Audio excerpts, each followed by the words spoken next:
প্রিয় দর্শক, জানা অজানার ২৬তম পর্বে আপনাদের স্বাগত জানাই। আপনাদের সাথে রয়েছে আমি আসাদ নূর। আমাদের এই পুরো অনুষ্ঠানটি বিশ্লেষণ করবেন সাংবাদিক এবং বিশ্লেষক সাইফুল আমিন। সাইফুল আমিন ভাই, আপনাকে স্বাগত জানাই এবং ধন্যবাদ, কৃতজ্ঞতা আমাদেরকে সময় দেওয়ার জন্য। আপনাকেও অনেক ধন্যবাদ এবং আপনার দর্শকদেরকেও অনেক ধন্যবাদ আমাকে আপনার অনুষ্ঠানে যুক্ত করার সুযোগ করে দেওয়ার জন্য। সাইফুল আমিন ভাই, বাংলাদেশে সবচেয়ে আলোচিত যে ঘটনাটি গত ২-৩ দিন ধরে রয়েছে সেটা হচ্ছে শেখ হাসিনার প্রত্যাবর্তন। তিনি ডিসেম্বরে বাংলাদেশে ফিরবেন এমনটি রয়টার্সকে জানিয়েছেন এবং রয়টার্সকে উদ্ধৃত করে বিশ্বের বহু সংবাদ সংস্থা এটিকে বেশ বড় করে প্রকাশ করেছে। শেখ হাসিনা বিরোধীদের দেখতে পাচ্ছি তারা বেশ আতঙ্কিত, ভীত। বাংলাদেশের কিছু মিডিয়া, বিশেষ করে প্রথম আলো, ডেইলি স্টার, তারা বেশ অবমাননাকর হিসেবে শেখ হাসিনাকে প্রেজেন্ট করেছেন। তার বিকৃত ছবি সেখানে প্রদর্শন হয়েছে। অপরদিকে পাবলিক প্রসিকিউটর, যেটাকে বলা হয় রাষ্ট্রের, বক্তব্য কিন্তু অনেকটা অস্পষ্ট। তারা এই বক্তব্য থেকে বোঝা যাচ্ছে ভয় পাচ্ছে। শেখ হাসিনার দেশে ফিরে সরাসরি আত্মসমর্পণের কোনো সুযোগ নেই। চিফ প্রসিকিউটর এই কথাটি বলেছেন। তো পুরো বিষয়টি শেখ হাসিনার দেশে প্রত্যাবর্তন নিয়ে আপনার মতামত জানতে চাই যে আপনি কি মনে করেন তিনি সত্যিই দেশে ফিরবেন, অর্থাৎ দেশে ফিরতে তাকে দেওয়া হবে? তারেক জিয়ার যে সরকার তারা চাইবে? কারণ শেখ হাসিনা তো বড় একটা ফ্যাক্টর, এবং যেখানে বলা হচ্ছিল শেখ হাসিনা পালিয়ে গেছেন, শেখ হাসিনা অনেক কথা হয়েছে, কিন্তু বাস্তবতা দেখলাম তাকে মিলিটারি গিয়ে ওখানে দিয়ে এলো। এবং এখন আসার ক্ষেত্রে তিনি যদি আসতে চান, এই দেশের নাগরিক তিনি, তো তাকে কোন কোন আইনি বাধায় আসলে ফেলা যাবে যে না, আসতে দেওয়া হবে না? আবার একই সাথে বলে রাখি, তারেক জিয়া যেরকম গত প্রায় 16-17 বছর তিনি ব্রিটেনে আশ্রয় নিয়েছিলেন, চিকিৎসার জন্য গেছেন এবং মুচলেকা দিয়েই গেছিলেন, এমনটাই আমরা জানতে পেরেছি। তো তিনি কিন্তু একটিবারের জন্য বলেননি যে আমি আসতে চাই, আমাকে আসতে দাও। বরং শেখ হাসিনাকে দেখতে পাচ্ছি অল্প সময়ের মধ্যেই তিনি দেশে আসার চিন্তাভাবনা করছেন এবং সরাসরি ঘোষণা দিচ্ছেন। আপনার পুরো মতামতটি জানতে চাই এই বিষয়ে। অনেক ধন্যবাদ। আচ্ছা, আমি আলোচনাটা 3টা ভাগে ভাগ করতে চাই। প্লিজ। প্রথম ভাগে শেখ হাসিনা যে আসতে চাচ্ছেন, এটার কোনো আইনগত বাধা আছে কিনা ওনার আসতে চাওয়াটার মধ্যে। 2 নম্বরটা হলো যে শেখ হাসিনা আসলে মানে আইনগতভাবে কি কি জিনিস ওনাকে ফেস করতে হতে পারে, ঠিক আছে। 3 নম্বর হলো সরকারের অবস্থান বা বিএনপি এবং বিএনপি, জামাত, এনসিপি এদের অবস্থান। এটা সরকার সবগুলো মিলে আমি একটা অবস্থায় 3 ভাগে ভাগ করব। আমি যদি কোনোটা ভুলে যাই একটু মনে করাই দিন। জি। যে প্রথমত হলো ওনার আসার ক্ষেত্রে ইন্টারন্যাশনাল আইন, বাংলাদেশের আইন কোনো বাধা না, উনি আসতে পারেন। অনেকে বলছেন যে তার কাছে পাসপোর্ট নেয়, তিনি আসবেন কি করে? হ্যাঁ, বাংলাদেশ পাসপোর্ট ইস্যু করলো না, তিনি আসবেন কি করে? তিনি বাংলাদেশের নাগরিক। তিনি যদি যেখানে আছেন সেখান থেকে এক্সিট নিতে পারেন, এক্সিট যদি উনি নিতে পারেন, তাহলে বাংলাদেশে আসতে ওনাকে কোনো কাগজ ছাড়াই তো ওনার বাংলাদেশে আসতে পারবেন। কোনো কাগজের দরকার নেই, কোনো কাগজের দরকার। ওনার যেই দেশটাতে আছেন সেই দেশ থেকে উনি এক্সিট নিতে পারেন। তো উনি ওই দেশের যেই দেশে উনি মানে বড় অতিথি, মানে রাষ্ট্র সরকার প্রধানের মর্যাদার অতিথি হিসাবে উনি ওখানে আছেন। তো সেই মর্যাদাপূর্ণ অতিথিকে আরেকটা রাষ্ট্র আটকাবে? তার তো কখনো আটকাবে, তার তার ফ্রি উইলকে কখনো আটকানো যাবে। ইন্টারন্যাশনাল আইনে ফ্রি উইলকে আটকাতে পারবে না। এক, যদি সে ধরেন, যদি ধরেন যে ভারত নামক রাষ্ট্রটি শেখ হাসিনার বিরুদ্ধে চলে গেল, তাকে আসতে দিতে চাইবে না, তখন ইন্টারন্যাশনাল একটা মানে আওয়াজ উঠবে। কারণ অ্যামনেস্টি ইন্টারন্যাশনাল থেকে শুরু করে জাতিসংঘ থেকে শুরু করে কেউ কিন্তু এই মানে শেখ হাসিনাকে আসতে বাধা দেওয়ার পক্ষে থাকবে না। আসছেন, তারা হয়তো চাইবে না উনি ওনার নিরাপত্তার কারণে উনি যেন এইভাবে আসেন, এটা ওরা চাইবে না। কিন্তু ওনাকে বাধা দেওয়া হবে আসতে, এটা ওরা দেবে না। ভারত সরকার প্রথমত হলো ভারত সরকার এটা করবেই না, কারণ যাকে একজন সরকার প্রধানের মর্যাদা দিয়ে তারা অতিথি হিসাবে রেখেছে, তার সাথে ভারত সরকার এই আচরণ করবে না। বাংলাদেশে আবেদন জানাইতে পারে, ভেতরে ভেতরে বলতে পারে আটকায় রাখো, আমার সাথে সম্পর্ক ভালো করার জন্য ওনাকে আটকায় রাখো, উনি আসার দরকার নেই। কারণ বাংলাদেশের ভেতরে পরিস্থিতিটা ভারত সরকার নিয়ন্ত্রণ করে না, ভারত সরকার কিছু আসে যায় না, বাংলাদেশের ভেতরের বিষয়টা ভারত সরকার কোন কিছু করবে না। এই ক্ষেত্রে বাংলাদেশ সরকারই একমাত্র তার জন্য বাধার কারণ হতে পারে। কেমনে বাধার কারণ হতে পারে? যেহেতু ওনার কোনো আসার ক্ষেত্রে কোনো রকম কোনো বাধা নেই, বাংলাদেশ সরকার বরং ভারত সরকারকে অনুরোধ করতে পারে ব্যাক চ্যানেলে, গোপন চ্যানেলে সমঝোতার আলোচনা যে বলতে পারে যে আপাতত আসতে দিও না, অনুরোধ করতে পারে। এটা কিন্তু করতে পারে বাংলাদেশ সরকার, যে ওরা এখন আসতে দিও না, আমরা পরিবেশ পরিস্থিতি ঠিক রাখতে পারবো না, ওরা আসতে দেওয়া না, বা ওনার নিরাপত্তা বিঘ্নিত হবে, অমুক তমুক বলতে পারে। তো সেক্ষেত্রে ভারত কী অবস্থানে সেটা দরকার, কারণ উনি ভারতে আছেন, ভারত থেকে উনি ফ্রি উইলে বেরিয়ে যেতে পারবেন। এটা ওনাকে কোনো রকম আটকানো কোনো আন্তর্জাতিক আইন নেই। আর বাংলাদেশের আইন তো নাই, আমি বাংলাদেশের নাগরিক, বাংলাদেশে ফেরত যাব, আমারে বাংলাদেশে আটকে মানে যেতে বাধা দিতে পারে, ওখানে গেলে আটকে দেবে, ওখানে গেলে আটকে দেবে। তো ওনার এই প্রথম ভাগটা হলো ওনার বাংলাদেশে যেতে আইনগত কোনো বাধা নেই। ইন্টারন্যাশনাল কোনো অর্গানাইজেশন, ইন্টারন্যাশনাল কোনো প্রতিষ্ঠান, কোনো রাষ্ট্র তাকে এই আটকানোর অধিকার রাখে না, কেউ না। প্রত্যেকে তার ফ্রি উইলটাকে মর্যাদা দিতে হবে অ্যাকর্ডিং টু জেনেভা কনভেনশন, ওই সেই অনেক কিছু আছে, অনেক তখন আইনি অনেক আন্তর্জাতিক আইনের অনেক ব্যাখ্যা, সেগুলো কোনো দরকার নেই। সাধারণভাবে হলে ওনাকে আটকানোর কোনো স্কোপ নাই, উনি আসতে পারবেন। এখন উনি আসবেন কিভাবে সেটা হলো ওনার ব্যাপার। দুইটা বিষয় যেটা হচ্ছে যে উনি যদি সড়ক পথে আসেন তাহলে কিভাবে আসবেন, আর যদি উনি বিমান পথে আসেন তাহলে কীভাবে আসবেন। উনি বিভিন্ন পথ ব্যবহার করতে পারেন, উনি বিমান পথেও আসতে পারেন, সড়ক পথেও আসতে পারেন, কারণ পার্শ্ববর্তী দেশ, বাউন্ডারি আছে আমাদের। উনি সোজা সাপটা বর্ডারে আসবে, বর্ডার দিয়ে ঢুকে, বাংলাদেশের কোনো কর্তৃপক্ষ নাই যে ওনাকে বাংলাদেশে ঢুকতে বাধা দেওয়ার, এটা পারবে না। কারণ ওনাকে তো ভারত সরকার পুশব্যাক করতেছে না, যে ওনাকে আবার ওইখান থেকে পুশব্যাক করতেছে না, বাংলাদেশ আবার পুশব্যাক করবে, এটা তো পারবে না, বাংলাদেশ পারবে না ওইখানে। এইটা উনি এমন এমন ব্যক্তিত্ব বা এমন আন্তর্জাতিকভাবে পরিচিত ব্যক্তি, কারণ তার প্রত্যেকটা পদক্ষেপ যেদিন উনি রওনা দেবেন, যেখান থেকে দেন, হাঁটা পথেও যদি রওনা দেন, তাহলে প্রত্যেকটা স্টেপ ইন্টারন্যাশনাল মনিটরিংয়ে থাকবে, ইন্টারন্যাশনাল মিডিয়াগুলো মনিটর করবে, ইন্টারন্যাশনাল হিউম্যান রাইটস অর্গানাইজেশনগুলো মনিটর করবে, জাতিসংঘ মনিটর করবে, ইউরোপিয়ান ইউনিয়ন মনিটর করবে, সবাই মনিটর করবে। কিন্তু এটা বিকজ শি ইজ গোয়িং, সে জানতেন ইয়ে না। এবং ইউরোপ মানে সহ বিভিন্ন দেশে তার সময়কার অনেক প্রেসিডেন্ট, প্রাইম মিনিস্টার আছে যার সাথে তার ব্যক্তিগত সম্পর্ক আছে। সো এটা একটা জিনিস, ইন্টারন্যাশনাল শক্তি। আরেকটা হলো ইন্টারন্যাশনাল মিডিয়া, আরেকটা হলো আন্তর্জাতিক মানবাধিকার সংস্থাগুলো। তো ওনার আসার ক্ষেত্রে কোনো দিক থেকে কোনো ইয়ে করতে হবে। হ্যাঁ, বাংলাদেশে আসলে কী হবে, এবার আসেন বাংলাদেশ পারে, বাংলাদেশের সরকার বা বাংলাদেশ কী করতে পারে ওনার এই আসার প্রেক্ষাপটটা, সেটা হলো বাংলাদেশ যেটা দুইটা জিনিস আছে। সেটা হলো ওনার ইচ্ছা অনুযায়ী বাংলাদেশ যদি চায়, বাংলাদেশ যদি চায়, ওনার ইচ্ছা অনুযায়ী ওনাকে আদালতে যেতে দিতে পারবে যদি চায়। আর যদি না চায়, বাংলাদেশ থেকে গ্রেপ্তার করবে, গ্রেপ্তার করেও ওনাকে আইদার কোনো না কোনো কাস্টডিতে নিতে পারবে 24 ঘন্টার জন্য, 24 ঘন্টা পর্যন্ত তারা কাস্টডিতে রেখে তাকে জিজ্ঞাসাবাদ করতে পারে। এটা হলো হাইলি আনলাইকলি, এটা অসম্ভব ব্যাপার, বাট করতে পারে। যেটা উনি কিন্তু ইন্টারভিউতে উল্লেখ করছেন, ওনাকে হয়তো গ্রেপ্তার করতে পারে, ওনাকে হত্যাও করতে পারে। তো এটা হইতে পারে, এটা এক্সট্রিম জিনিস, বাট হাইলি আনলাইকলি এরকম একজন ব্যক্তিত্বকে কাস্টডিতে নিয়ে কোনো ইয়ে করবে, এটা এটা অসম্ভব ব্যাপার। এখন বাংলাদেশে তো অনেক কিছু, বাংলাদেশে দুইজন রাষ্ট্রপতি মেরে ফেলছে আমাদের সেনাবাহিনী, এখানে এইটা ওনাকে গ্রেপ্তার করে। আরেকটা দিক হলো বাংলাদেশে সেই দিন যেদিন উনি আসবেন, আমি সড়ক পথেরটা বললাম, বিমান পথেও কিন্তু একই অবস্থা, বিমান পথেও কিন্তু উনি চলে আসতে পারবেন, ওনাকে ইয়ে থেকে বিমান থেকেও অ্যারেস্ট করতে পারবে, বিমান থেকে নামার পরে অ্যারেস্ট করতে পারবে, যে লাউঞ্জে আসেন সেখান থেকে করতে পারবে, বাইরে আসাও করতে পারবে। মানে এটা আইনতভাবে ওনাকে অ্যারেস্ট করার ক্ষমতা সরকারের আছে। কেন?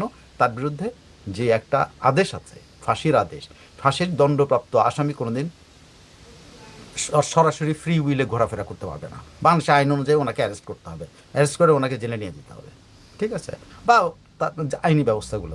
তো সেই ক্ষেত্রে ওনার একটাই হলো, উনি যদি আসেন তাহলে এরা ইয়ে করতে কী বলে অ্যারেস্ট করবেন, অ্যারেস্ট করলেও কিন্তু ওই ইচ্ছে ওনার আত্মসমর্পণের সুযোগটা নাও দিতে পারে, এইটা হতে পারে। কিন্তু এনারা যখন একটা যুক্তি উঠাচ্ছেন, যে দুই দেশের মধ্যে সমঝোতা, যেমন আজকে চিফ প্রসিকিউটর যে কথাটা বলছে, আপনি যদি কোন পত্রিকাটা দেবেন, ওখানে কিন্তু একটা কথা আছে, দুই দেশের সমঝোতা না হলে উনি আত্মসমর্পণ করতে পারবেন না। তার মানে কি দাঁড়ায়? তার মানে কোনো সমঝোতার আলোচনা হচ্ছে? দুই দেশের সমঝোতা না হলে উনি আত্মসমর্পণ করবেন। উনি কিন্তু এইটা বলছেন, উনি কিন্তু সরাসরি বলেন না আসলে আমরা গ্রেপ্তার করে ফেলবো। উনি বলছেন দুই দেশের সমঝোতা না হলে উনি গ্রেপ্তার হইতে হবে, কারণ বাংলাদেশের প্রচলিত আইনে ফাঁসির দণ্ডপ্রাপ্ত আসামিকে গ্রেপ্তারই করতে হবে এবং তাকে জেলে নিতে হবে। তাকে জামিনও দেওয়া যায় কি না সেটা আমি জানি না, আমার মনে হয় না ফাঁসির দণ্ডপ্রাপ্ত আসামিকে জামিন দেওয়া যায়, আমি জানি না। কিন্তু উনি কিন্তু একটা ফাঁক রেখেছেন, যে প্রসিকিউটর প্রথম দিন পাগলের প্রলাপ করছিল, প্রথম দিন কিন্তু পাগলের মতো কথাবার্তা বলছেন, আজকে এসে কিন্তু সেন্সে কথা বলছে সে। যে উনি আসতে, দুই দেশের সমঝোতা না হলে উনি আসতে পারবেন না, দুই দেশের সমঝোতা না হলে উনি ইয়ে করতে পারবেন না। এবং কেন আসতে পারবেন না বলতেছে, সেটারও একটা যুক্তি দাঁড় করিয়েছে। ওই যে আমি প্রথমে বলেছিলাম যে ভারত চাইলে কিন্তু তারা আটকে ফেলতে পারবে, যদি সরকার অনুরোধ করে তাকে আটকান, ভারত যদি বা এই সরকারের সাথে খাতির করার জন্য তারা আটকে দিতে পারে।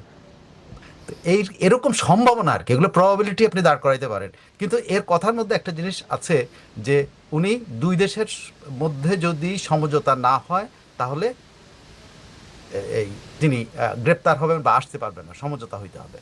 এখন এই সমঝোতার বিষয়টা কি? সমঝোতার বিষয়টা হলো আলোচনা। তার মানে কি ব্যাক চ্যানেলে আলোচনা হচ্ছে? অবশ্যই আলোচনা। তার মানে শেখ হাসিনা আসলে রিয়েলি প্রেশার ক্রিয়েট করতে পারছেন তার বক্তব্য দিয়ে বা যেভাবে হোক। 5 মাস আগে থেকে যে 5 মাস ধরে উনি যে মুভমেন্টটা ঠিক করতেছেন, এটা কিন্তু উনি মাত্র স্টার্ট করছেন মুভমেন্টটা, কিন্তু ওনার দেশে ফেরার দিনটা হলো এই মুভমেন্টের শেষ দিন। পরবর্তীটা হলো আওয়ামী লীগের কে মুক্ত করা, তার নিজের মুক্ত হওয়া, সেই আন্দোলন হবে। কিন্তু এখন থেকে 5 মাস কিন্তু একটা মুভমেন্টে কিন্তু দেশ চলে গেছে। এটা কিন্তু আমরা অনেকেই বুঝে উঠতে পারছি। প্রত্যেকটা কর্মী প্রতি মুহূর্তে তার মতো করে সে প্রস্তুতি নিচ্ছে। আপনি কর্মীদের সাথে কথা বলে দেখেন, তারা তাদের মতো করে প্রস্তুতি। 5 মাস সময় দিয়েছে কিন্তু শেখ হাসিনা, 5 মাস সরকারকে সময় দিয়েছে যে এই 5 মাসের মধ্যে তোমরা। আবার এটাও বলছে আমি কোন গোপন আলোচনায় যাব না, কারণ এইসব বিষয়ে গোপনে আলোচনা হইতে পারে। তার মানে যদি কোনো সমঝোতা হয় প্রকাশ্যেই হবে। যে এই পার্টটুকুতে আপনি বলতে পারেন যে শেখ হাসিনা দেশে ফেরার ক্ষেত্রে সরকার বাধা হইতে পারবে না, আনটিল এন্ড আনলেস তাদের কথা অনুযায়ী। তারাই এখন কিন্তু আসছে, সামনে নিয়ে আসছে যে দুই দেশের সমঝোতা হইতে হবে। মানে ভারতের কাছে ওনারা যেতে পারেন যে বাবা আমাদেরকে এই মুহূর্তে বাঁচাও, ইনি আসলে তো দেশ লন্ডভন্ড হবে, কেউ তো আর আওয়ামী লীগকে তো থামায় রাখা যাবে না। সো এদেরকে ওনাকে থামান, আপনারা রিকোয়েস্ট করেন, বুঝান। বরং পারলে দেখবেন যে ভারতকে কত ছাড় দেওয়া শুরু করে। দেখেন আপনি শুরু হয়ে যাবে এটা। কারণ ব্যাক চ্যানেলে আলোচনা হচ্ছে, চিফ প্রসিকিউটরের মুখ থেকে কিন্তু এই কথাটা পরিষ্কার যে ব্যাক চ্যানেলে আলোচনা হচ্ছে। কারণ উনি সমঝোতা শব্দটা বলেছেন। এটা কখন বলে? যখন আলোচনার সূত্রপাত হয় তখনই তো সমঝোতার প্রশ্ন আসে। আলোচনা ছাড়া কি সমঝোতার কথা আসে না কোনো ক্ষেত্রে না। আপনার দুইজনের মধ্যেও সামান্য বাতচিত না হইলে আপনি সমঝোতার কথা কইতে পারবেন না, আমিও সমঝোতার শব্দ উচ্চারণ করতে পারবো না। কারণ আপনার সাথে আমার কথাই হয় না, আমি কেমনি কোনো সমঝোতার কথা। আগে তো বলবো যে আগে আলোচনা করি, কিন্তু এখানে সমঝোতা শব্দটা আসছে, দ্যাট মিনস ব্যাক চ্যানেলে আলোচনা হচ্ছে। তো ভারত কি এরকম কোনো সিদ্ধান্ত নিচ্ছে যে শেখ হাসিনাকে দিয়ে কোনো টোপ ফেলা বা তাদের স্বার্থ উদ্ধার?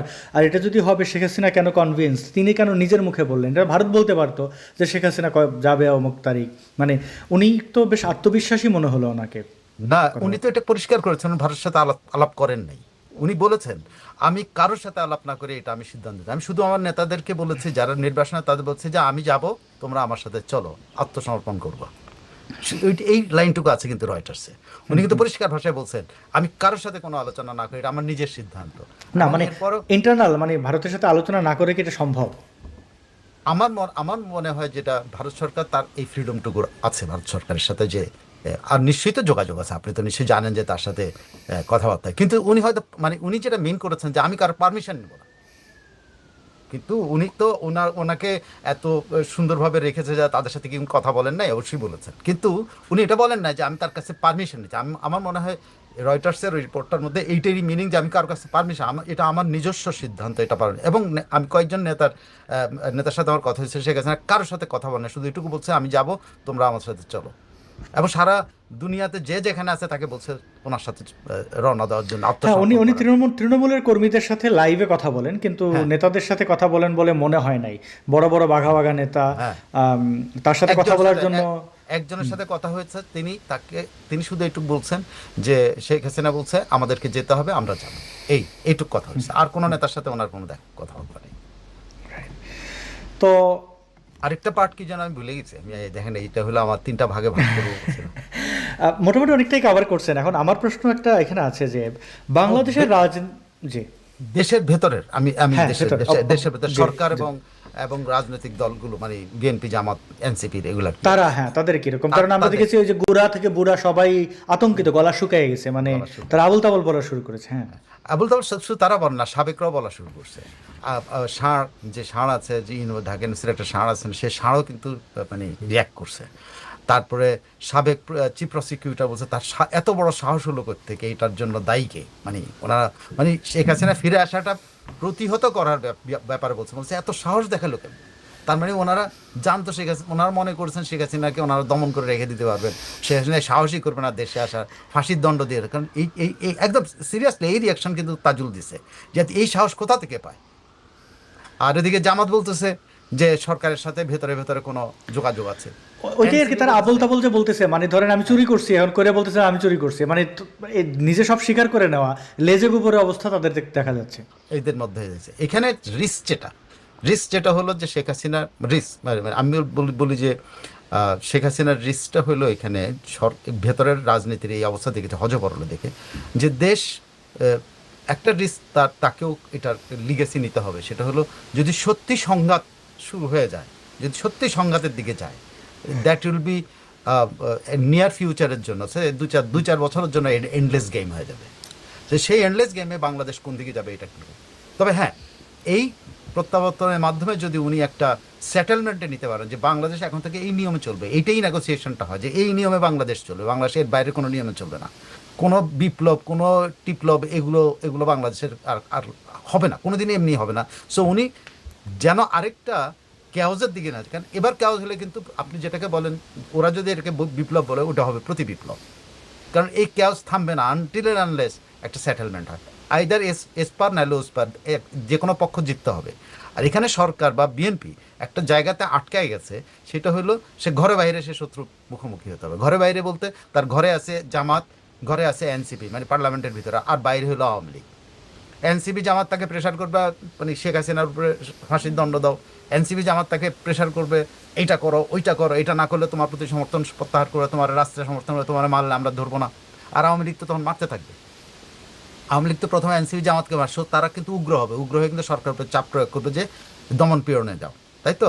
সো একটা বড় ধরনের হজবরল বাংলাদেশের মধ্যে একটা হবে। তবে এই সংঘাতটা একমাত্র হতে পারে, সংঘাতটার দিকে না যেতে পারে যে একটা সেটেলমেন্টে যাওয়া, শেখ হাসিনার সাথে আলোচনা করেই সেটেলমেন্টে যাওয়া যে ওকে আমাদের দেশটা এখন থেকে এইভাবে চলবে, আমাদের দেশে এই রাজাকার আলবদরদের উৎপাত আমরা দেখব না, আমাদের দেশে মুক্তিযুদ্ধের চেতনায় চলবে। এই কতগুলো জিনিসের যদি সেটেলমেন্ট না হয়, দেশের কিন্তু মানে মারাত্মক খবর আছে, কিন্তু একটা সংঘাত অনিবার্য।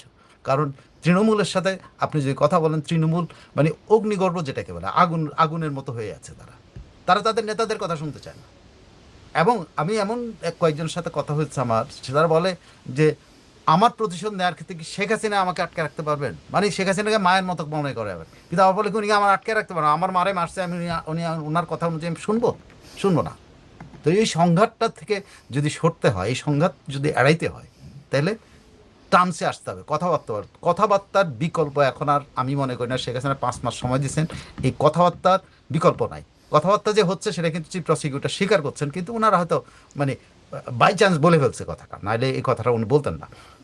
তো দেশের ভেতরে জামাত, এনসিপি, আবার একেবারে এনসিপি মানে কি, এনসিপি যেগুলা বাকি আছে আর কি, লাল্লু পাঞ্জু যেগুলো আছে আর কি, এগুলো জামাতের কোলের মধ্যে যাবে। জামাত টোটাল তার মেকানাইজড একটা রেজিমেন্টাল ফোর্স আবার তৈরি করতেছে, যেটা আপনি দেখছেন বিভিন্ন ভিডিওতে, যে মসজিদের ভিতরে নিয়ে মেয়েদেরকে ট্রেনিং দিচ্ছে, মহিলাদেরকে ট্রেনিং দিচ্ছে তারা মসজিদের ভিতরে। আপনি দেখছেন মসজিদ থেকে বাইর মানুষ বাইর করে দিচ্ছে, যে মসজিদের ভিতরে তারা মেয়েদেরকে ট্রেনিং দিচ্ছে। সো জামাত কিন্তু, যদি জামাত টের পায় যে শেখ হাসিনা এবং মানে ইয়ের মধ্যে কিনা, ওই যে আওয়ামী লীগ এবং বিএনপির মধ্যে কোনো রকমের একটা সমঝোতা দেয়, তারা কিন্তু তাদের রেজিমেন্টাল ফোর্স দিয়া আলটিমেটলি একটু বড় ধরনের আঘাত করতে পারে বাংলাদেশের উপরে। সে বাংলাদেশের উপরে কী আঘাত করবে এটা আমি চাই না, তবে তারাও কিন্তু প্রস্তুতি নিচ্ছে। আর এনসিপি তো তাদের আইদার পালায় যেতে হবে, আর না হলে জামাতের ভিতরে ঢুকে তারা তাদের ওই জামাতি কর্মকাণ্ডের সাথে তারা ইনভলভ হতে হবে। জি, এই জিনিসটাই একজন আমাদেরকে প্রশ্ন করেছেন। আমরা যদি সেই প্রশ্নটুকু দেখি, যে সাইফুল আলম ভাইয়ের কাছে প্রশ্ন হচ্ছে, প্রধানমন্ত্রী শেখ হাসিনা আগমনের আগেই জুলাই সন্ত্রাসীদের অনেকেই বাংলাদেশ থেকে পালিয়ে যাওয়ার সম্ভাবনা আছে কিনা? ওরা পালায় তো অলরেডি অনেকে চলে গেছে, এটা আপনার নিশ্চয়ই আপনি এখন মাঝে মধ্যে অনেকেই সার্টিফিকেট বিক্রি, জুলাইয়ের সার্টিফিকেট 5 টাকা দরে না 50 টাকা দরে বেচার কথাও বলতেছে না? তার নেতা তো, ওরাও তো নেতা ছিল। জুলাই সার্টিফিকেট এই মাসের পরে 50 টাকা করে বিক্রি করবে, এটা কিন্তু এদের বেশিরভাগ কিন্তু বিদেশে চলে গেছে। আর আরেকটা হইল, আপনি যেই সে ধরেন এনসিপির যেই বিশেষ করে মানে নারী নেতৃত্ব পুরা নিখোঁজ হয়েছে কেন? তারা নিখোঁজ এই জন্য হয়েছে যে তারা নিরাপত্তাহীন হয়ে গেছে। নাহিদ ইসলাম বা ওই সজীবরা বডিগার্ড নিয়ে চলতে পারতেছে, কিন্তু সামান্থারা বডিগার্ড নিয়ে চলতে পারে না। কয়দিন আর শুভানুদ্দের তারা ঘেরাও করে রাখবে। সো এরা আলটিমেটলি বিদেশে যাওয়ার চেষ্টা করবে। কিন্তু দুর্ভাগ্যজনক হলো আপনি একটা জিনিসকে, এটা কিন্তু সেই জাসদের আমল না, যখন জাসদদের কিন্তু কিছু মিত্র ছিল, জার্মানিতে যেতে পারতো, ভিসা চাইলে ভিসা পাইতো, তাই না? জার্মানি যেত, তার ফ্রান্সে যেত, তারা যে অনেক দেশে জাসদ কিন্তু গেছিল। আবার আরেকটা দেখেন, তখনকার সময় জিয়াউর রহমানও কিন্তু হেল্প করেছিল অনেক জাসদের ছাত্রলীগের নেতাদেরকে, অনেক হলের সহসভাপতিকে, যারা বিএনপিতে জয়েন করতে চায় না, যারা ছাত্রদলে জয়েন করতে না, কিন্তু তাদেরকে অপশন দিয়েছিল তোমরা বিদেশে চলে যেতে পারো। এবং অনেক ঢাকা ইউনিভার্সিটি সহ অনেক কলেজ, অনেক ইউনিভার্সিটির ভিপি এবং জিএসরা কিন্তু এই হয় জার্মানি নাহলে ফ্রান্স নাহলে চলে যেতে পারছে। সো সেখানে কিন্তু জিয়া রহমান একটা সহযোগী শক্তি হিসাবে তাদেরকে ফ্যাসিলিটেট করছে। কিন্তু আপনার মনে হয় যে তারেক রহমানের কথা কাউকে ভিসা দিবে? ইউনুসের কথাই তো দিবে না এখন। কারণ যেই দেশের যে জঙ্গিপনা, এদেরকে তো তারা জঙ্গি হিসাবেই এখন দেখতেছে। খেয়াল করে দেখেন, জাসদের ওখানে ওদেরকে বিপ্লবী হিসাবে দেখছে, যে বিপ্লবীরা এই দেশে জায়গা পাইতেছে না, সো ঠিক আছে বাবা আইসে এখানে থাকো, আমাদের এখানে গ্যাঞ্জাম করো না। আবার সরকার থেকে বলা হচ্ছে আচ্ছা ভাই ভিসা টিসা দিয়ে দেন, নিয়ে চলে গেছে। সেই স্বর্ণযুগ না। অন্যদিকে তাদের পিতা ছিল সরাসরি পিতা, অ্যারেস্ট হলে বলতো বঙ্গবন্ধুর নাম বলতো, অ্যারেস্ট হলে বঙ্গবন্ধুর নাম বলে ছড়ে আসতে পারতো। তাদের একজন পিতাও ছিল বঙ্গবন্ধুর সময়। আর জিয়াউর রহমানের সময় তাদের একজন পিতার মতো ছিল জিয়াউর রহমান। সো তারা কিন্তু পিতৃত্বর সুবিধা নিয়েছে। এখানে পিতা নাই তো, পিতা নিজেই কিন্তু নিখোঁজ। ইউনুস নিজেই এসএসএফ এর পাহারা নিয়ে চলতে হচ্ছে। প্লাস আর কয় মাস আছে, এই কয় মাস, 5 মাস তো হয়ে গেছে, আর 7 মাস আছে। 7 মাস পরে এসএফ থাকবে না। তখন এসএফ আপনি মনে করেন যে ইউনুস আছে কই? ইউনুস কি দেশে আছে? হ্যাঁ, গুলশানে থাকে, দেশে আসা যাওয়া করে, দেশে থাকে সে। ওই তার ইউনুস সেন্টার বেস কি সব। কিন্তু কথা হচ্ছে যে এই 5 মাস পরে যখন সে এসএফ থাকবে না, তখন সে কোথায় যাবে? তখন তাদের বাবাই তো পালাইতে হবে। ওই সময় তো বাবারা পালায় না, ওই বাবারা তখন আশ্রয় দিচ্ছে। বঙ্গবন্ধুর সময় বঙ্গবন্ধু শেখ মুজিবুর রহমান আশ্রয় দিচ্ছেন, জিয়াউর রহমানের সময় জিয়াউর রহমান আশ্রয় দিচ্ছে। ওরা আশ্রয় পেয়েছিল, ওদেরকে বিপ্লবী হিসাবে দেখতো, জাসদ করতো, সমাজতন্ত্র, বিপ্লবী কি জানো, বৈজ্ঞানিক সমাজতন্ত্র, এসে এগুলোর কারণে ওদেরকে ওই চরিত্রে মানে একজন প্রতিবাদী যুবক হিসাবে দেখছে। কিন্তু এদেরকে তো প্রতিবাদী যুবক হিসাবে সারা বিশ্ব এখন আর দেখছে না, এদেরকে তো বলছে জঙ্গি হিসাবে দেখতেছে। আপনি হান্নান মাসুদ দেখলাম যে ফেরি আটকায়া, আপনি বুঝবেন যে হাতিয়ার সেই দ্বীপের প্রায় মাঝ রাস্তা থেকে, মানে মাঝপথ থেকে ফেরি আটকে সে কি হিরো আসছে তাকে উঠাইতে হবে, মানে এইরকম টোকাই। এই বোঝেন, এরা আলটিমেটলি এরা কেন এগুলো করতেছে? এগুলো সব হান্নান মাসুদকে এটা সব করতে হয় যে আমি এমপি, কেন? কারণ এমপি হিসেবে কেউ পাত্তা দিচ্ছে না।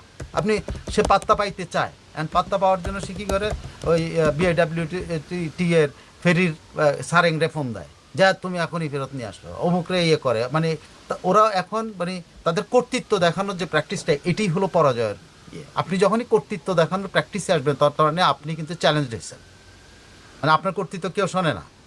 সে নিশ্চয়ই তার লোকেরা নিশ্চয়ই আগে অনুরোধ করছে ফেরিটা সময় মতো ছেড়ে না, আমাদের জন্য ওয়েট করো। ফেরিওয়ালারা শোনে নাই, ঘাটাওয়ালারা শোনে নাই, ছেড়ে দিছে। কারণ তারা তো তাদের কাছে খবর আছে যে এমপি যাবে, তো কেন ফেরি হতে হবে? তার মানে শোনে নাই, শেষ পর্যন্ত ধমক দিয়ে নিয়ে আসছে আর কি।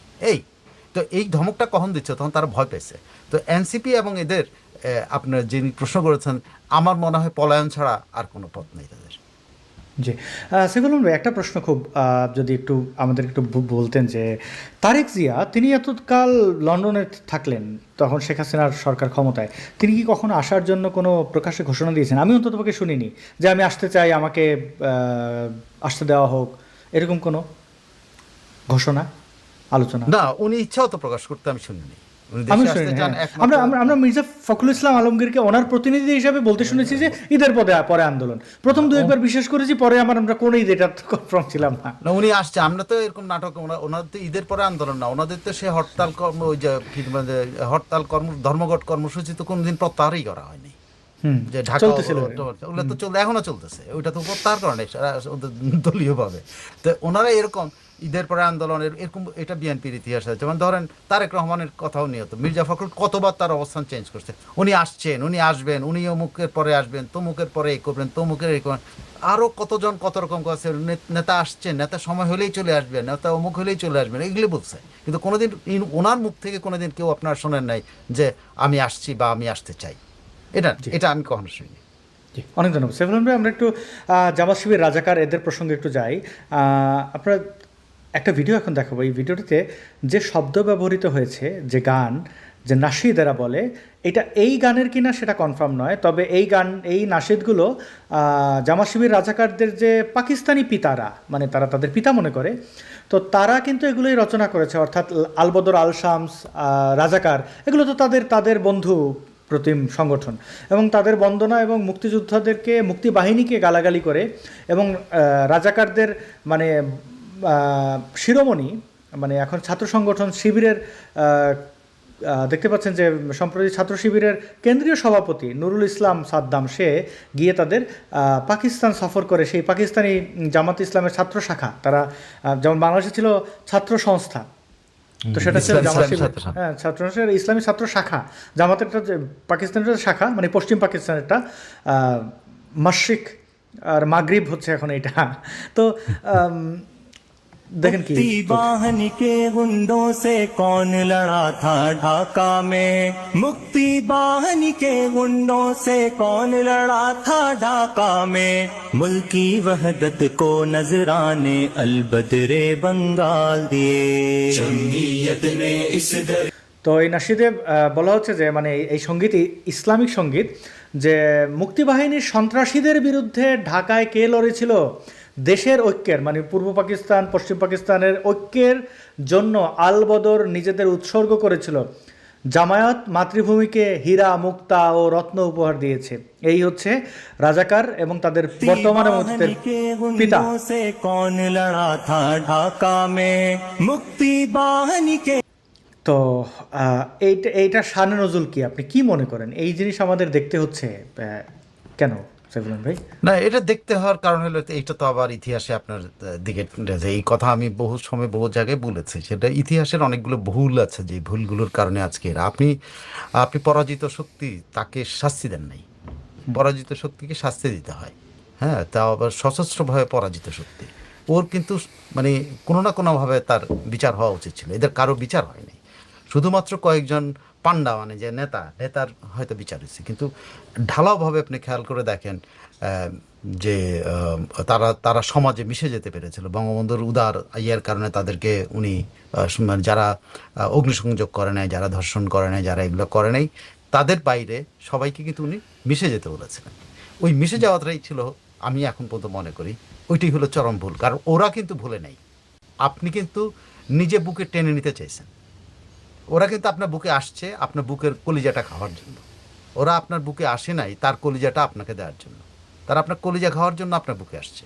এবং ওই যে পার্সেন্টেজটা তখন বাংলাদেশে কোলাবরেটর ছিল, বাংলাদেশের মুক্তিযুদ্ধ বিরোধী ছিল, ধরেন সে অস্ত্র নিয়ে যুদ্ধও করে নাই, কিন্তু তার মানসিকতা তো ওইটা রয়ে গেছে, সে ওখান থেকে সরে নাই। আমি এদেরকে চিনি, আমি প্রজন্ম থেকে আমি জানি একজন মুসলিম লীগের ছেলে মেয়ে আলটিমেটলি দুই একটা হয়তো এদিক ওদিক গেছে, বা জামাতে ইসলামের একজন ছেলে মেয়ে হয়তো দুই একটা এদিক সেদিক গেছে, কিন্তু বেশিরভাগ কিন্তু ওই ধারা মেনটেন করছে, বেশিরভাগ ওই ধারাটা মেনটেন করছে, আর ওই মানসিকতাটা মেনটেন করছে, যে মানসিকতাটা তারা যখন দেখছে চারি এই তো সুযোগ, আমরা যে আমার বাপ যে পরাজিত হয়েছিল, আমার দাদা যে পরাজিত হয়েছিল, সেটা প্রতিশোধ নেই, তারা প্রতিশোধ নিচ্ছে এখন। Very simple. ওইখানে উচিত ছিল, যেটা আমি বঙ্গবন্ধুর দোষ ধরার যাতে না, ওনার ব্যক্তিত্ব বা ওনার উদারতার কথা সারা জীবন সবাই মনে রাখবে, কিন্তু সেই উদারতাটাকে তারা ব্যবহার করেছে। যদি সেই সময় মিনিমাম শাস্তি দেওয়া হতো, যে একটা প্রজন্ম যে প্রজন্মটা বাংলাদেশের বিরোধিতা করেছে তারা বাংলাদেশের সেকেন্ড ক্লাস নাগরিক থাকবে, এনাফ, ইট ওয়াজ এনাফ। এই সেকেন্ড ক্লাস নাগরিক হলে তাদের এই প্রজন্মগুলি আজকে ফার্স্ট ক্লাস নাগরিক হইয়া, ব্যারিস্টার হইয়া এসে বাংলাদেশের কি বলে পতাকা অবমান করতো না, বাংলাদেশের জাতীয় সঙ্গীত যখন বাজে পুরো অনুষ্ঠানের মধ্যে ওরা ঠ্যাং উঠায় বসে থাকে, মানে তারা মানে না এই দেশে থাকতেছে, এই দেশে বাতাস খাচ্ছে, সব কিছু করছে, এই দেশের ভাত খেতেছে, পানি খাচ্ছে, সব কিছু খাচ্ছে, কিন্তু সে ওই দেশটাকে মানে না, সে মানে পাকিস্তান। এবং সরাসরি বলে আমি মানি না। আমি 16 ডিসেম্বর শুনেন এইভাবে বলে, আমি 16 ডিসেম্বর মানি না, 26শে মার্চ, এবং বলে কি আমি সরকারের সাথে আলাপ করছি, এইটার বিকল্প কি বের করা যায়। এটা ওই যে রাজাকারের বাচ্চা স্বঘোষিত এই যে সো কল্ড ব্যারিস্টার ফুয়াদ, এখন একটা ভিডিও দেখায় সাইফুল ভাই, আপনি কি কখনো দেখেছেন ভারতের কোনো নাগরিক বাংলাদেশে বসে বাংলাদেশের মানুষদেরকে বর্গীয় গালি দেওয়া, মারধর করা, গাড়ি চালাচ্ছে সেখানে সিট বেল্ট নাই, এরকম ধৃষ্টতা আপনি দেখেছিলেন? আমি শিওর আপনি দেখেননি, তবে আমি একটা ভিডিও দেখাই সাইফুল ভাই, আপনি দেখলে এটা অবাক হয়ে যাবেন ওর ভিডিওটা দেখে। Video! Hey! You might think আচ্ছা, পাকিস্তানের সাথে গন্ডগোল এমন কিছু না। পাকিস্তানের সাথে এক ছাত্রর গ্যাঞ্জাম গন্ডগোল হয়েছিল, তখন আমরা ছাড়াইতে গেছিলাম। তখন ওই পাকিস্তানি খুব মুখ খারাপ করছিল। মুখ খারাপ করার কারণে আমি মোবাইলটা ধরছিলাম। আমি মোবাইলটা ধরার কারণে উনি খুব বিশ্রী ভাষায় আমারে গাইল দিছে, ওরকম ধাক্কা দিছে। কইলাম এই কাজটা আমরা যে পাকিস্তানে যাই করতাম, ওরা নাইলে ভৈরা দিত আঙ্গরে, না হইলে জেলখানা নিয়ে যাইতো। বললাম ওরা মেহমান দেখে আমরা ওই ইজ্জতটা কইরা ওনাকে ছেড়ে দিচ্ছি। বললাম এই পাকিস্তানি বেশ কয়েক জায়গা থেকে উনি মানে চুরি করছে, এটা আমরা জানি। আর শ্রীনগর বাজার থেকে উনি 4000 ইউরো মানে নিয়ে আসছে, ওই দোকানদার জানে না। পরে আপনার সাভারের দিকে এই সাইডেও কিছু কাজগুলো করছে এই পাকিস্তানি। এই ফুটেজগুলো আমাদের কাছে পাঠাইছে, আমার কাছে আছে। বললাম দেখেন উনি একজন পাকিস্তানি ভাই হইয়া বাংলাদেশে এগুলো করতেছে, তাহলে আমরা বাঙালি পাকিস্তান যায় এগুলো করলে তাহলে আমাদের কি করতো ওনারা, আপনারাই বলেন। মেন ঘটনাটা কি, যে ছাত্ররা ছিল ওই ছাত্ররা সাইকেল নিয়ে আইতাছিল, আর ওই পাকিস্তানি গাড়ি চালাইতে আইতাছিল। বললাম কোনো কারণে ওই পাকিস্তানি ওই সাইকেল আলারে চাপাই দিছে। চাপাই দেওয়া ওই ছাত্র বলছিল আপনি চাপাইলেন কেন, ওই কথা বলনে ওনার মুখে থুতু দিছে পাকিস্তানি, ওই ছাত্রের মুখে থুতু দিছে। এই নিয়ে এক কথা দুই কথা একটু ওদের কথা লাগছে। বললাম ওখান থেকে পিছের থেকে মহিলা বাইরে ওই ছাত্রের কলার পাশে ধরছে, মানে এইটা নিয়ে। পরে আমি মোবাইলটা ধরতে গেছি, তখন আমাকে আপনারা ভিডিওতে দেখছেন আমাকে গাইল দিছে, ধাক্কা দিছে। পরে আমি কিছু বলি নাই, উনি আমাদের গেস্ট মেহমান, এই জন্য আমরা কিছু বলি নাই। আমরা মানবতার খাতিরে ওনাদের ছেড়ে দিচ্ছি। আচ্ছা, পাকিস্তানে গিয়ে যদি আপনারা এরকম করতেন, ব্লগ আপনারা তো ব্লগ করেন, যদি মানে চুরি করছে, মানে চুরি উনি খেয়াল করেন মানে চুরি করছে, এটা কোনো সিট বেল্ট নাই, কিছু নেই, জাস্ট গাড়ির ডোরটা খুলে এসেই আক্রমণাত্মক ভঙ্গিতে ঝাঁপাইয়ে পড়লো। তো এই যে পাকিস্তানিদের ধৃষ্টতা, বাংলাদেশে বসে বাংলাদেশের মানুষকে গালাগালি করা এবং কেউ ভিডিও করতে আসলে তাকেও থ্রেট করা, এই এই দৃশ্য যদি ভারতীয় কাউকে বাংলাদেশে করতে দেখতাম, তাহলে কি বাংলাদেশটাকে ভারতের একটা অঙ্গরাজ্য বানিয়ে দিত জামাত শিবির রাজাকার? ওই ভারতীয়কে মেরে ফেলতো। আমরা বাঙালিরা ওইখানে ওই ছাত্ররাই ওই ভারতীয়টাকে পিটিয়ে মেরে ফেলতো। এখনো ভাই ভাই বলছে, কিন্তু তাহলে কি এটা রক্তের সম্পর্ক? মানে সম্পর্কটা কি পাকিস্তানের সাথে আমাদের? পাকিস্তানের সাথে তো অধীনত মানে কি বলে অধীনস্থ থাকার সম্পর্ক। বাঙালির একটা অংশের, বাংলাদেশের মানুষের একটা অংশের মধ্যে কিন্তু অধীনস্থ, পাকিস্তানের অধীনস্থ থাকার তো মানসিকতা সে 71-এই ছিল। তারা পাকিস্তানের অধীনস্থ থাকতে, পাকিস্তানের এত অত্যাচার করে তাও তারা তাদেরকে ভাই মনে করছে, এত গুলি করে মানুষ মারছে তাও তাদেরকে ভাই মনে করছে, এত নারীর ইজ্জত নিছে তাও তাকে ভাই মনে করছে, তাও তার সাথে ওরা 50 বছর ধরে তো এই সম্পর্ক আছে। এদের রক্তের মধ্যেই তো এটা আছে যে অধীনস্থ হইতে চায়, ওরা থাকতে চায়, ওরা ওদেরকে বড় ভাই মনে করে। রাইট, এইখানে একজন কমেন্ট করেছেন, এটা আমি নিজেও দেখেছি অনেকগুলো ভিডিও, যে পাকিস্তানে যারা বাংলাদেশিরা থেকে গেছিলেন ওই সময় বাংলাদেশের মানুষের সাথে যারা গাদ্দারি করেছিলেন বা অফিসার সরকারি সুযোগ সুবিধা নেওয়ার জন্য পাকিস্তানের পক্ষে ছিলেন, তারা পাকিস্তানে কিন্তু পালিয়ে যায়। ওদেরকে কিন্তু এখনো থার্ড ক্লাস সিটিজেন মনে করা হয়, ওদেরকে মানুষই মনে করা হয়। আপনি বাঙালি যারা আছে, আপনি তো এখানে বিহারিরা আমাদের দেশে ঘুরে ফিরে এবং এই জঙ্গি হামলায় বিহারিরা দলে দলে জয়েন করছে, মানে একেবারে জেনেভা ক্যাম্প থেকে বাইরে কিন্তু শেখ হাসিনার বাড়ি পর্যন্ত আক্রমণের সাথে ওরা ছিল। এবং মিরপুর এলাকায় পুরা বিহারিরা, মিরপুর এলাকায় এই যে 10 নম্বরে মারামারি আগুন লাগানো, এটার সাথে বিহারিরা ছিল। আপনি বিহারি মেয়েটার কথা মনে নাই? যে বিহারি মেয়েটা সেই যাদের হামলা জেনেভা ক্যাম্পের জন্য ওই যে ইফতার নিয়ে যাই তো পাকিস্তানি অ্যাম্বাসেডারকে সাথে নিয়ে, আপনি মনে নাই? আমাদের দেশের মানুষের তারা ওইখানে নিয়ে যেত, যে এইখানে ওই আন্দোলনের সময় যারা ক্ষতিগ্রস্ত হয়েছে তাদেরকে প্রতিদিন ইফতার খাওয়া হতো, এবং পাকিস্তানি অ্যাম্বাসেডার তার ওইখানে গেছিল। তো ওরা কিন্তু ওদের ওই জিনিস, এবং আপনার আমাদের দেশের মধ্যে এই কাজগুলো তো আপনি এই মানে কল্পনা করতে পারবেন না। এদেরকে আমরা আইডি দিয়েছি, এদেরকে আমরা অলমোস্ট ফার্স্ট ক্লাস নাগরিকের মতো করেই থাকে, বাংলাদেশে ব্যবসা করে। মিরপুরে কোথায় এই যে জামদানি পল্লী পুরাটাই তো তাদের ইয়েতে আছে, পুরো মোহাম্মদপুরে, কাঁচা বাজারে, এখানে সেখানে সব জায়গায়, বায়তুল মোকাররমে, সব জায়গায় ওরা কিন্তু ব্যবসা বাণিজ্য করে খাচ্ছে। আর আমার এই বাঙালি ভাইদেরকে, যারা পাকিস্তানের পক্ষ নিচ্ছে, এরা ওইখানে মানবেতর জীবনযাপন, বিশ্বাস করেন ওই ক্যাম্পের বাইরে এসে পান সুপারি বিক্রি করতে গেলেও পিটান দেয়, বেরোতে দেয় না। আর আমরা এদেরকে সারা বাংলাদেশে ঘোরার সুযোগ দিচ্ছি, তার আমরা এদেরকে আন্দোলনে জয়েন করার সুযোগ দিয়েছি, আমার দেশের ভিতরে আন্দোলনে তাদেরকে জয়েন করার সুযোগ দিয়েছে আইডি কার্ড দেওয়া, আমরা এদেরকে পাসপোর্ট দিয়ে দিচ্ছি। রোহিঙ্গাদেরকে আমরা আশ্রয় দিয়েছি, এটা ঠিক, শেখ হাসিনা আশ্রয় দিয়েছেন, কিন্তু কথা হচ্ছে এই রোহিঙ্গাদেরকে কীভাবে ব্যবহার করা হলো। এই রোহিঙ্গাদেরকে তো ট্রাককে করে সেই 5 তারিখে বা 4 তারিখে ঢাকায় আনা হয়েছে, এখন তো এগুলো প্রমাণ হচ্ছে।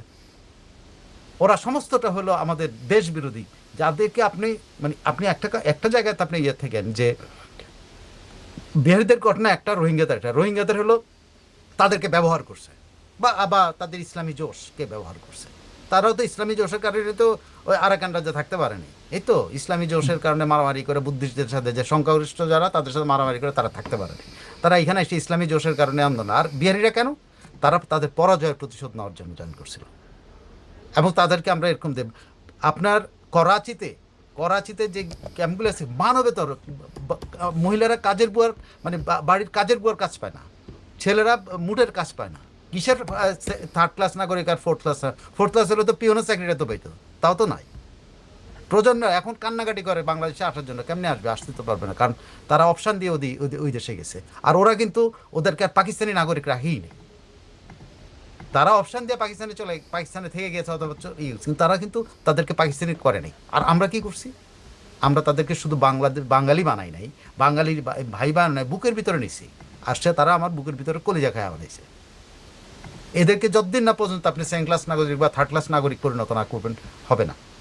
আমাদের দেশের যারাই রাজাকার, আলবদরের বাচ্চা, রাজাকারের বাচ্চা, এই জুলাই যুদ্ধের সবগুলোর 4th ক্লাস নাগরিক বানায় দিতে হবে, প্রজন্মের পর প্রজন্ম। অ্যাটলিস্ট 2-3টা জেনারেশন করার পরে এগুলো সোজা হয়ে যাবে। রাইট। সাইফুল ভাই, আমি শুধু ভাবছি একজন ট্যুরিস্ট পাকিস্তানেরা বিভিন্ন দেশে গিয়ে ভিক্ষা করে, চুরি করে, এগুলো তো তারা করে। এখন কি বলবো এটা নিয়ে? সৌদি আরব থেকে বেরি করে দেওয়া হলো, ওই যে হজের সময় যায় চুরি। সৌদি আরব অফিসিয়াল হয়েছে, পাকিস্তানের লিখিতভাবে দিয়েছে, তোমাদের দেশ থেকে তোমরা এমন লোক পাঠাবে না যে এখানে এসে চুরি করবে। হ্যাঁ, কিন্তু কত বড় ধৃষ্টতা এসে আমার দেশে মানুষকে মবর্গীয় সেই শব্দ যেগুলো তাদের মিলিটারিরাও করেছে এবং থ্রেট করছে, মানে প্রকাশ্যে এই দুঃসাহস তাদেরকে দিল কি? আমরা একটু ভিডিওটা একবার দেখি।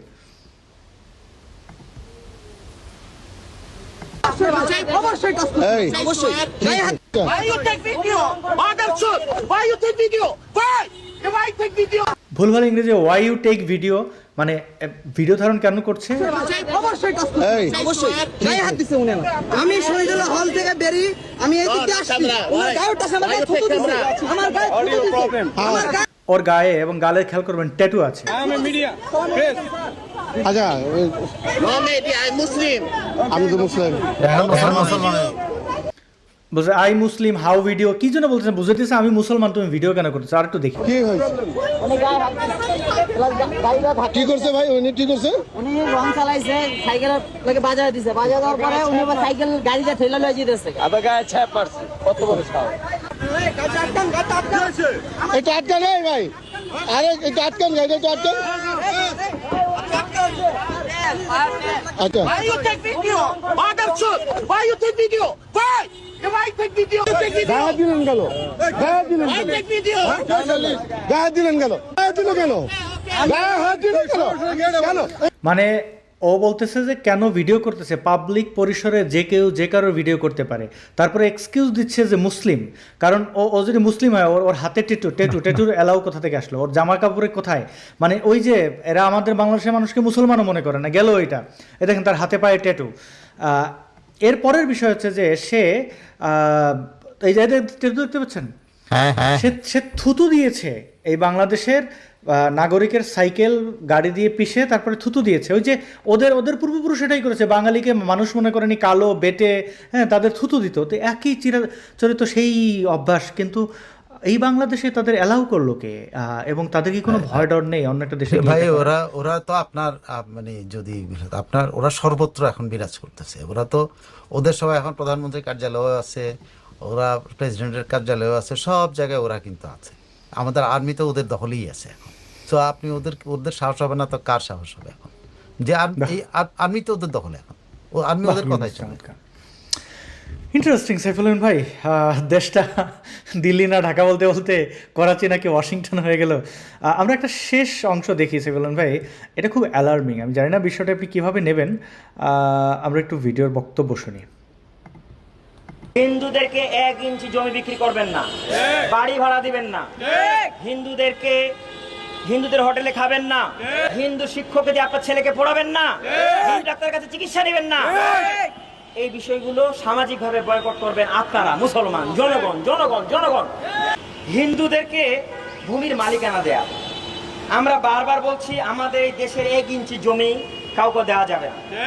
এখন হিন্দুরা জমি কিনছে 3 গুণ দাম দিয়ে, বেচে দিবেন না? হিন্দুদেরকে 1 ইঞ্চি জমি বিক্রি করবেন না, বাড়ি ভাড়া দিবেন না,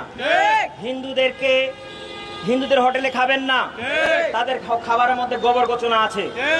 হিন্দুদেরকে মানে আপনার ঘরে যেমন বসতে দিবেন না, তাদের ঘরে আপনারা যাবেন না। হিন্দু শিক্ষকে দিয়ে আপনার ছেলেকে পড়াবেন না, হিন্দু ডাক্তারের কাছে চিকিৎসা নেবেন না। এই বিষয়গুলো সামাজিকভাবে বয়কট করবেন আপনারা, মুসলমান জনগণ জনগণ জনগণ। আপনারা যদি এখন হিন্দু রাষ্ট্রকে দুশ্মন বাদ দিয়ে ভাই বলেন, এখন হিন্দুরা কিন্তু আর দুশ্মন না, হিন্দু হয়ে গেছে মুসলমানের ভাই। তাই এখন মুসলমানের আর খবর নাই। বুঝতে পারছেন? বুঝতে হবে দুশ্মনকে।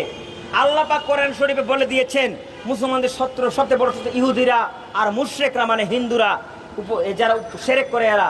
আর মুসলমানরা যদি তাদেরকে ভাই বলে, বন্ধুত্ব করে, তাহলে তো হবেই।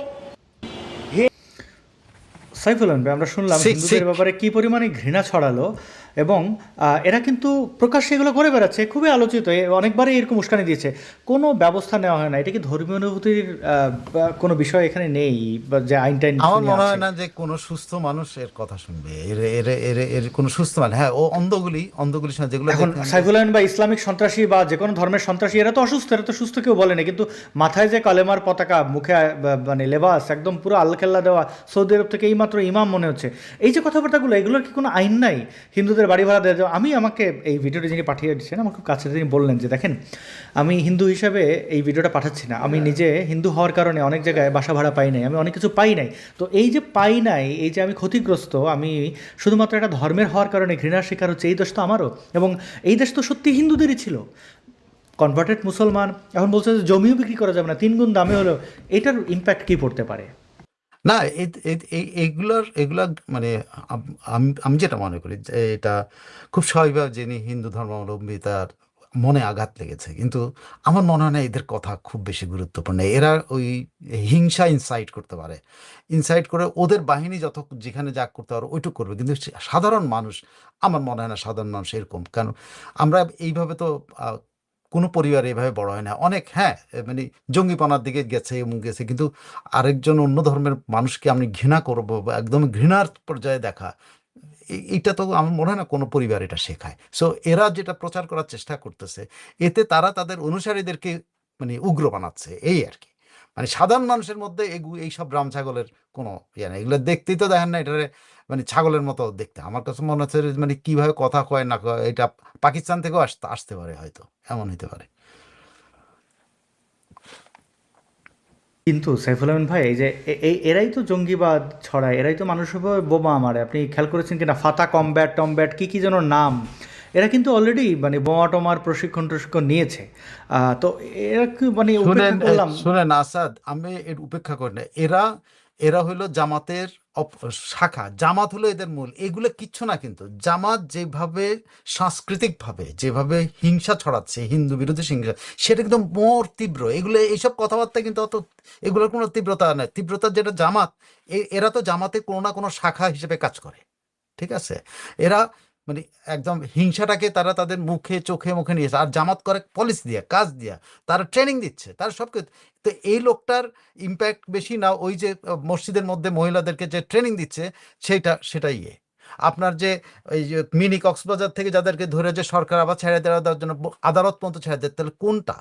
ওরা হইলো মোর ডেঞ্জারাস। যে আদালত বলে যে পুলিশ অনেক মানবিক হয়েছে, পুলিশ অনেকে দৃষ্টিভঙ্গি চেঞ্জ হওয়াতে পুলিশের প্রশংসা করছে, মানে তাদের বিরুদ্ধে 54 ধারায় মামলা দেওয়া এবং আলটিমেটলি তাদেরকে ছেড়ে দেওয়ার জন্য। কিন্তু পুলিশ বলছে যে এদের বিরুদ্ধে জঙ্গি বিরোধী আছে, উপাদান আছে, জঙ্গি তৎপরতা ট্রেনিং নেওয়ার উপাদান আছে, কিন্তু আদালত এটা শোনে না। তো কোন লোকটা খারাপ? ওই আদালতটা খারাপ, যে আদালত আসলে এটাকে ছড়াচ্ছে। কিন্তু ছড়াইতে পারবে না, বলেই এই যে ভিডিওর মধ্যে আসবে, ভিডিওতে এ হবে সে হবে, তারা কিন্তু জামাতের থেকে টাকা খেয়ে কিন্তু এগুলো করে। এটা একটা ওদের একটা মানে কি বলা যায়, হিংসা প্রচারের একটা অস্ত্র মাত্র। কিন্তু হিংসা প্রতিষ্ঠার অস্ত্রটা কিন্তু জামাতের হাতে, হিংসা প্রতিষ্ঠার। এরা কিন্তু প্রতিষ্ঠা করতে পারবে না। এরা এই স্কিরমিশ বলবে, মানে খুচরা গুলি বিনিময় করতে পারবে আর কি, কথার গুলি বিনিময় করতে হয়। এরা আমাদের সমাজে কোনো প্রভাব ওরা ওরা করতেছে। ওরা আমার বাড়ি থেকে আমার বোনকে নিয়ে যাচ্ছে, ট্রেনিং দিচ্ছে, আমার ভাইকে নিয়ে যাচ্ছে, ট্রেনিং নিয়ে যাচ্ছে, আমার ছেলেকে নিয়ে যাচ্ছে, ট্রেনিং দিচ্ছে, আমার মেয়েকে নিয়ে যাচ্ছে, ট্রেনিং দিচ্ছে। কিসের জন্য ট্রেনিং দিচ্ছে? বাংলাদেশে জঙ্গিবাদ কায়েম করার জন্য। ওইটা জামাত হলে একমাত্র বাংলাদেশের এই হিংসা মানে প্রতিষ্ঠার অর্গানাইজেশন। শুনতে পাই না। সাইফুল আলম ভাই, আগে যেরকম জামাতের যে বাচ্চা গ্রুপ যেগুলা, এই যে ধরেন সার্জি, এটা হাসনাত টাসনাত, হ্যাঁ, তো তারা আগে ইয়ে করতো, মানে তারা যাইতো ইয়ে করতে, কি বলে, ত্রাণ ট্রাণ তুললো, দেখলাম আমরা, তুলে তুলে খুব দায়িত্ব সহকারে মেরে দিল। এখন তাদের গুড়া থেকে এখন বুড়ায় গেছে। এই যে জামাতের আমির, চুম্মা আমির, সে যে এখন এই বৃষ্টির কি মানুষ বলে, ভিক্ষা দিচ্ছে, ভিক্ষা দিচ্ছে, ভিক্ষা দিচ্ছে ভিক্ষার মতো করে, ভিক্ষার মতো করে দিচ্ছে সে।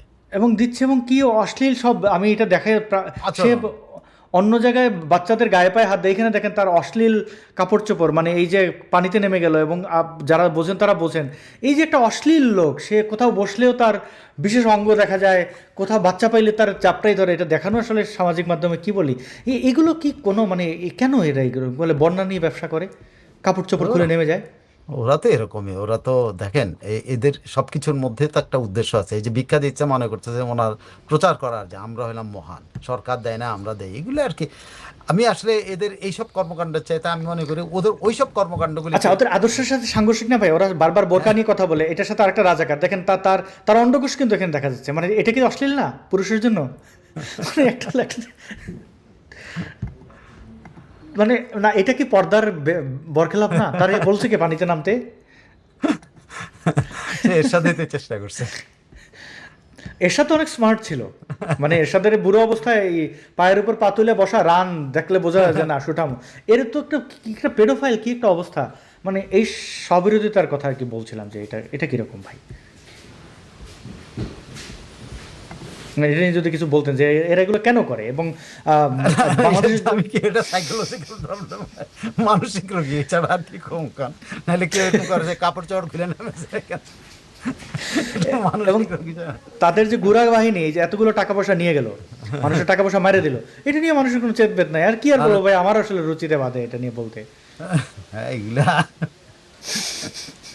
চোর বাটপারেশন নিয়ে কথা বলতে বলতে আমার কাহিনী।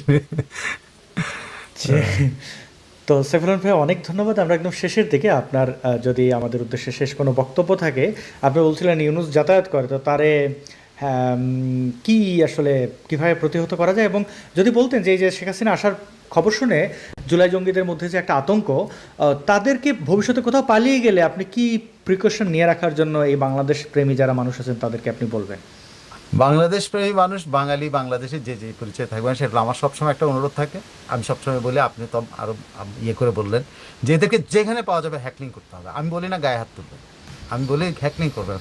আর কিছু না করতে পারেন, ওদেরকে একদম সরাসরি সামনে গিয়ে জিজ্ঞেস করে যে তুই আমার দেশটা কেন ধ্বংস করছো, জিজ্ঞেস করা, ঠিক কি, তাকে ধমক দেওয়া, তারা যে খারাপ কাজ করছে এটা তাদের সামনে বলা, তারা যে খারাপ কাজ করছে, তারা যে বাংলাদেশকে ধ্বংস করছে এটা তাদের সামনে বলা, এবং পারলে ওই যে ডিম থেরাপি, অমুক থেরাপি, তমুক কেচাপ থেরাপি, পারলে শুরুয়া থেরাপিও দিয়ে দেওয়া আর কি, না বাড়িতে ঝোল, আর কিছু না থাকলে ঝোল মেরে দেওয়া, তো গরম ঝোল না। আর হলো আর গ্রামীণ যে ইয়েটা, এইটার ব্যাপারে সবাই সচেতন হয়, গ্রামীণ প্রোডাক্টগুলো বর্জন করা। অনেক ধন্যবাদ সাইফুল আমিন ভাই। প্রিয় দর্শক, সাইফুল আমিন ভাইয়ের ইউটিউব চ্যানেলের লিঙ্ক এই ইউটিউব যে ভিডিওটি আপনারা দেখছেন এটার ডেসক্রিপশনে রয়েছে, আপনারা সেটি সাবস্ক্রাইব করে রাখতে পারেন। প্রতিদিনই সাইফুল আমিন ভাই তাঁর ইউটিউব চ্যানেলে বক্তব্য রাখেন। সাইফুল আমিন ভাই, আপনাকে ধন্যবাদ এবং কৃতজ্ঞতা আমাদেরকে সময় দেওয়ার জন্য। এবং দর্শক, আপনাদেরকে ধন্যবাদ, বাংলাদেশ থেকে যারা দেখছেন এবং দেশের বাইরে থেকেও যে বা যারা দেখছেন, তাদের যার সময় অনুযায়ী ধন্যবাদ, কৃতজ্ঞতা। সবাই ভালো থাকবেন, আবার নিশ্চয়ই দেখা হবে খুব শীঘ্রই। বেড়ে